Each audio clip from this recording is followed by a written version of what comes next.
اگر ما پیش یک رئیس میریم 6 رقم خدا تیار میکنیم، عطر میزنیم، او روزی که با حضور خدا و با پیش خدا میریم چی خوب است که با حضور با نماز بریم.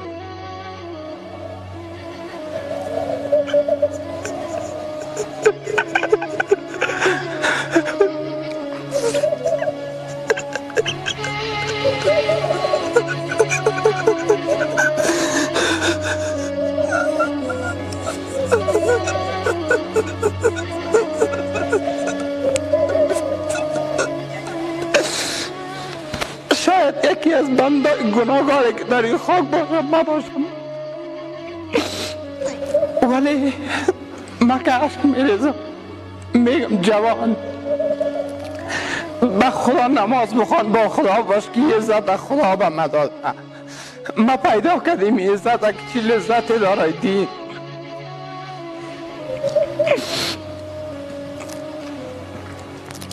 به خدا دین اسلام دین محبت است، دین انسانیت است، دین دوستی است، دین دشمنی نیست.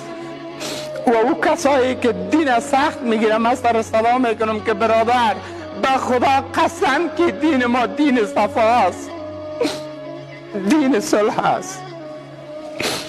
و به کسایی که برادر خدا میکشند و هزاران فامیل یتیم ساختن،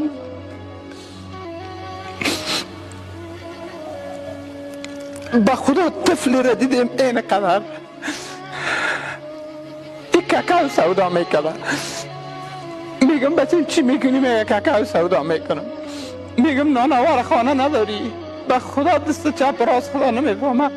میگه غیرت ما قبول نمیکنه که مادر ما برای کالاشویی کنه یا دست به کدایی بزنه.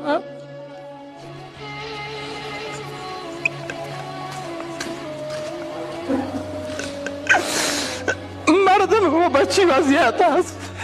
این دلیلش چی است؟ از خدا دور شدیم، با والله از خدا دور شدیم، با خدا قسم از خدا دور شدیم. بیا به دامن خدا یک بار چنگ بزن، ببین که خدا چی میکنه.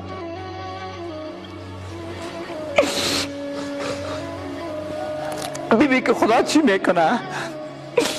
کار صادقانه که دیدرایی که استاد از به خدا نماز خوانده بخواه بیلی خدا مبره یار خدا برشان داده، ما چی؟ یا او کسی که در او سر دنیاست مهرش هم اندازد روزی رسان خداست، این دانه که پیدا کرده روزیش میرسانه. و به من ایسه یک جوانی که من حق دارم سرطان صدا میکنم که هر کاری که میکنی به خود میکنی، ولی بیا کاری کنیم که سبا روز پیش خدا رفتنی هستی. اگر همی خداوند سوال کنه که پای جور داده بودند با پا چی کردی؟ اگر بگوی دست داده بودند با دست چی کردی؟ اگر بگوی زبان داده بودم با زبان چی کردی؟ اگر بگوی چشم داده بودم با چشم چی کردی؟ و او روز استاد شویم ما بگویم که یا الله ما به پای به خاطر تو خدمت میکردم، طرف مسجد میرفتم. یا الله به دست به خاطر تو من دست دعا بالا میکردم.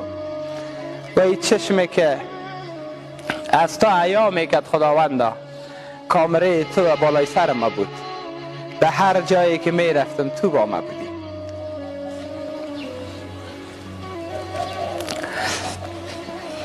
بیا که یک دست دعای دیگه بالا نکنیم، یک دست دعا بالا میکنیم که یا الله یا الله یا الله جوانایی که گمراه هستن یا الله تو به دین اسلام مشرفشان بگردان.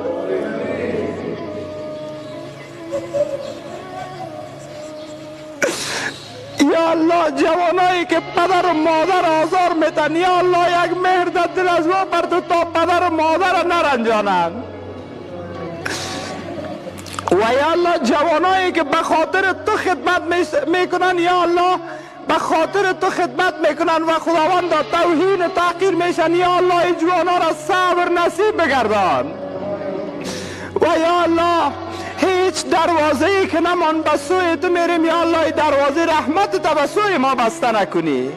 یا الله هر کسی که به خاطر تو خدمت میکنه یا الله تو خدمتی از او رکو و یا الله پدرای ریش سفید تارمویش از سر ما کم نگردان، مادرای پیچه سفید از سر ما کم نگردان، یا الله مولوی صاحبار از سر ما کم نگردان. یا الله تو دین اسلام روز به روز رشد و پیروزی بده یا الله. یا الله کفار از سر ما حاکم نگردان. یا الله دست مرد پیش نامرد دراز نگردان. و یا الله ای کسایی که از خارج به خاطر تو کمک میکنن خداوندا از هیچ چیز آگاه نیستن و پول روان میکنن به خاطر تو خداوند اگر از سرمایه خود مصرف میکنن سرمایهشان در چند بساز. و خداوندا داخلی را میگیم که یا الله تا پاک ما نکردی خاک ما نگردان.